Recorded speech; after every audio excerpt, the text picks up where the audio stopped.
So guys, try po natin itong i-run. Login system po. Yan. So kasi makikita po natin na nagra-run siya. Try po natin mag-register and mag-input ng mga data.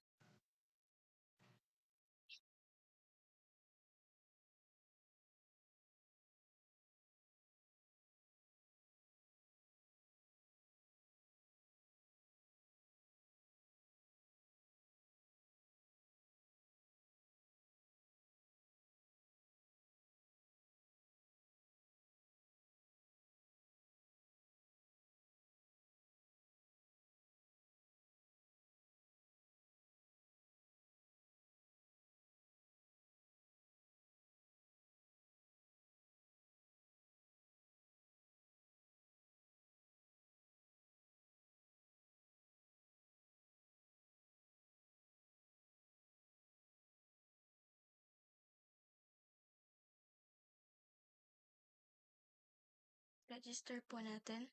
And register successful po. Try po natin siyang i-login.